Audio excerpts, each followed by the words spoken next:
what Council of Obas is doing about Sunday Igboho, Ooni of Ife.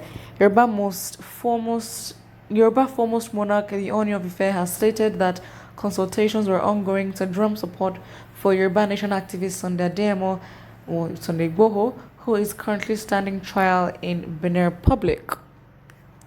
The Ooni noted that the efforts of solidarity and support were ongoing for Igboho, noting that everything could not be said in the public space. Moses Olafare, the spokesperson for the Ooni or of the Ooni of Ife, stated this in a statement sent to Sahara reporters, adding that it was unreasonable to believe that the Yoruba traditional rulers did not show support for the agitation. He maintained the fact that they were making silent efforts should not be misinterpreted for inaction.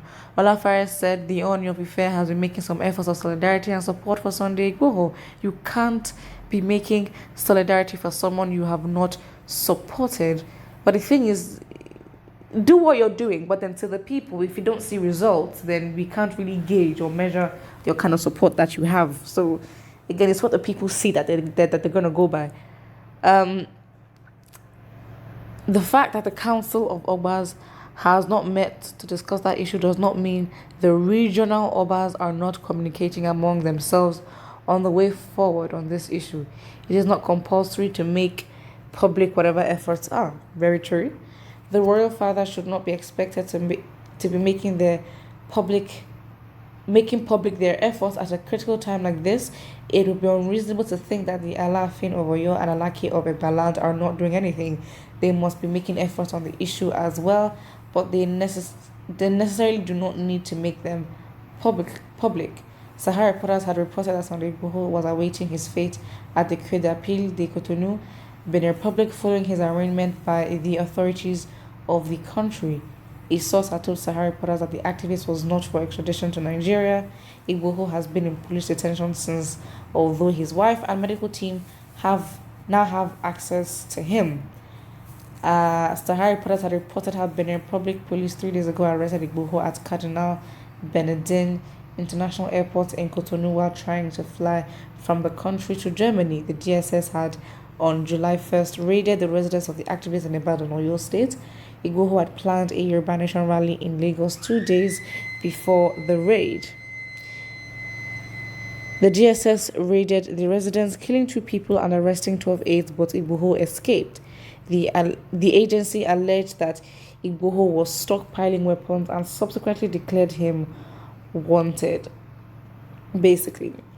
I guess that is the point. The point is, you have to be strategic with this kind of government, because it seems like if anything you do is against them, you will be attacked, and then there's literally no point, because you don't have any other body that's accountable or is there to show support for the actual living of Nigerians. So I guess so. It is true, because you see someone as inactive because you don't see what they're doing and they don't make it public, does not mean that they're not doing anything.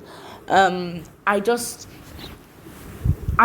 extending a little bit of grace. Why? Because really and truly, they don't have the power that as they should. Some may argue, but they really don't have the power when it comes to the Nigerian Constitution, because the Constitution overrides everyone. The law overrides everything in Nigeria. And that's what the system of government in Nigeria is, and I guess we've all agreed to follow it. But really and truly, I'm extending grace and not being as harsh, because really and truly, they really don't have the capacity to make big changes in terms of changing the whole situation, except they have connections with whoever. But when it comes to the law, when it comes to resources and access to political power, they really don't. All they can really do is form allies and condemn or speak against certain issues. For them, for Obas, because they don't have that kind of power, we're guessing. They're not in the Constitution, so they don't have that kind of power. That's why for the people to think or have faith in them that anything is being done, they have to do it publicly. They just have to. They actually just have to, and that is just what it is. So until it's public, that's when the people can be convinced that, okay, fine, you're doing something. It's not like as if, in the past, and I don't mean any disrespect, but it's not like as if in the past they've been able to make big changes where they had to be confidential about information. So I mean, I guess it is what it is at the end of the day. But yeah, the main key from this is that um for the fact that they're being private about it does not mean that they're being inactive.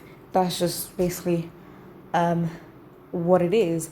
And let's to the comments section here. Someone says, hello, Riro. Those who want to continue with one fraudulent contraption called Nigeria will never do anything to help Igboho. They will never do anything to help Igboho, but then what capacity do they have? Or maybe I'm just uninformed about the capacity that they actually have to make changes. Someone here says, Sunday Igboho must spend the rest of his life in prison custody. A bit harsh. No one really asked you for that. All right. Someone says they need to act fast and act sincerely. Well, it's better to act as soon as possible. Well, I mean, I guess that's what everyone is saying. Act as fast as possible because really and truly, I mean, really, with the way Nigeria works, I don't think you can be picky about any kind of help that there is or undermine someone's capacity to make changes. So you know what? Whatever change can be made, let them just do it because really and truly, it's a lot. It's a lot. So yeah, another comment here says this man was in difficult conditions in Benin Republic, and they show a picture of a fat man and an edited, they took Sonny Igboho's head and edited it on the fat man, and apparently I guess they just assumed that Igboho is enjoying himself in prison, which I'm like, I don't think so, but I guess the best thing is that his wife has been released, and he now has access to medical care. So I guess that's the best that could happen to him. But I do genuinely think he's in a much better position in a way than Nnamdi Kanu. Nnamdi Kanu has been on the eye of the government since. Oh wow! Look, hunters protecting farmers in Borno, but ESN are killed for protecting eastern farmers. Imagine, absolutely imagine. Buhari media sycophants are worse than Boko Haram and Al Qaeda combined. Oh, all right.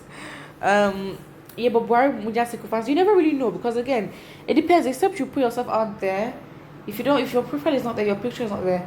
It's like, how do you really know where you stand? Because in the public space, with people, you may seem someone who's logical and have a one personality, one point of view, but then online, you're a whole different person out here supporting terrorist groups. So you never really know. So again, Buhari media sycophants are probably very dangerous.